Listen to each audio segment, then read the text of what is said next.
Hello friends. GST अब petrol और diesel पर भी। जी हाँ फ्रेंड्स, अब आपको पेट्रोल मिल सकता है 50 रुपये पर लीटर के हिसाब से।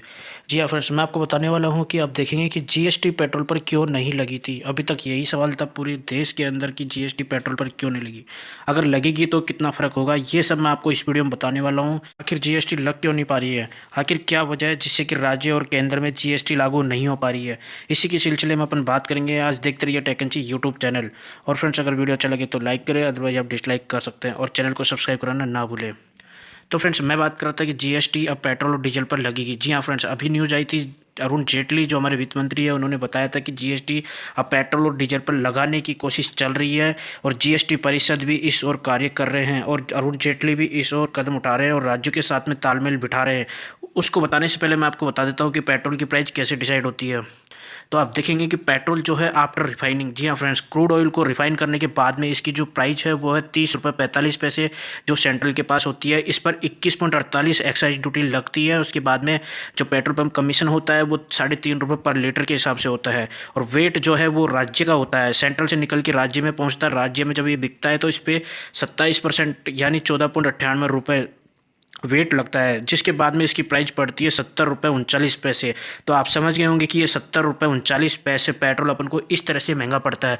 अब इसके अंदर जीएसटी लगेगा तो क्या दिक्कत हो रही है वो मैं आपको बता देता हूँ। तो जीएसटी क्यों नहीं लग पा रही थी, जीएसटी इसलिए नहीं लग पा रही थी क्योंकि राज्य का जो ये वेट है ये राज्य को नहीं मिल पाएगा, जिसके कारण राज्य को परेशानी हो रही है। और वो चाहते हैं कि उनका जो ये राजस्व है, जो अपने राज्य का खर्चा चलाते हैं, वो इसी के दम पे चलाते हैं, वेट के दम पे, जो कि वो खत्म हो जाएगा जीएसटी अगर पेट्रोल पे लगा दिया तो, क्योंकि पेट्रोल पर ही सबसे ज़्यादा राजस्व मिलता है केंद्र और राज्य दोनों को।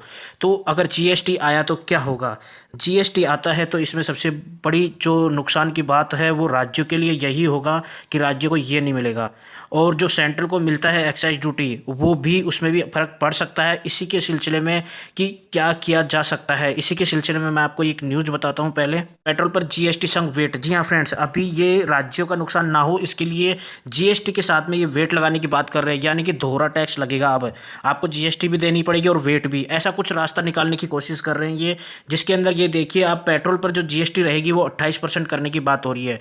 अभी जो है 40% हिस्सेदारी रहती है राज्यों का पेट्रोल के अंदर, जो राजस्व मिलता है उसके अंदर, तो जीएसटी लगने पर असर पड़ सकता है, इसलिए इसके अंदर आपको वेट भी साथ में देना होगा।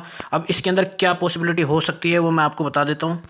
आप सोच रहे होंगे कि पेट्रोल सस्ता हो सकता है। जी हाँ फ्रेंड्स, ऐसा हो सकता है लेकिन होगा नहीं, क्योंकि अभी तक जिन पे जीएसटी लगाया शायद ही कोई चीज़ें होंगी जो सस्ती हुई होगी। उसी तरह से पेट्रोल पे बात करते हैं, अगर ये जीएसटी के साथ में वेट लगाएंगे तो शायद कोई ज़्यादा फर्क नहीं पड़ेगा पेट्रोल के प्राइस पे, क्योंकि जीएसटी की प्राइस पे ये मान लीजिए और वेट ये मान लीजिए, तो सिर्फ कुछ ही नहीं है, इसका फॉर्म बदलेगा कि ये जीएसटी के थ्रू आ रहा है, बाकी सस्ता होने वाला नहीं है। मैं फिर भी बता देता हूँ आपको कहाँ तक सस्ता हो सकता है।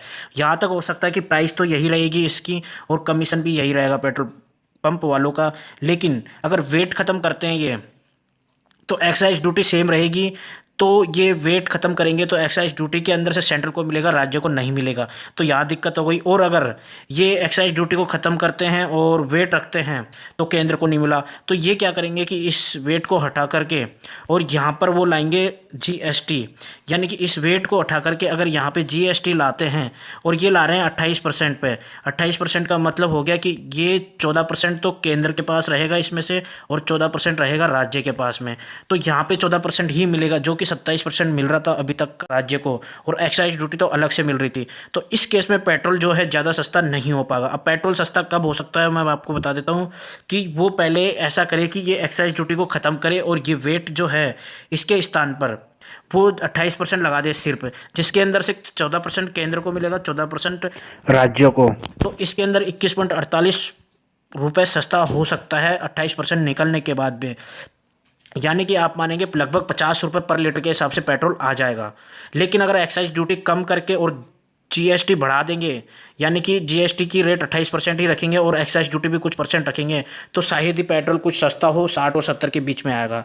तो इस तरह से आप देख रहे होंगे कि पेट्रोल ही शायद ही जीएसटी के अंदर सस्ता हो, लेकिन होगा तो 5-7 रुपये होगा।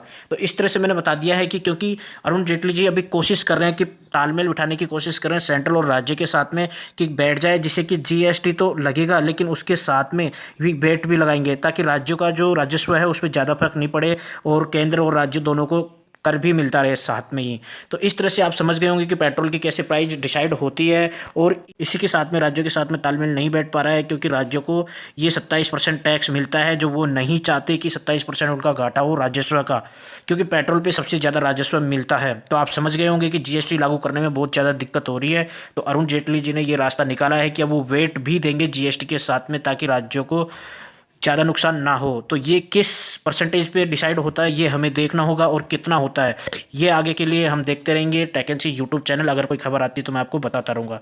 अभी के लिए इतना ही। वीडियो अच्छा लगे तो लाइक करना और शेयर करना ना भूले। Thank you friends.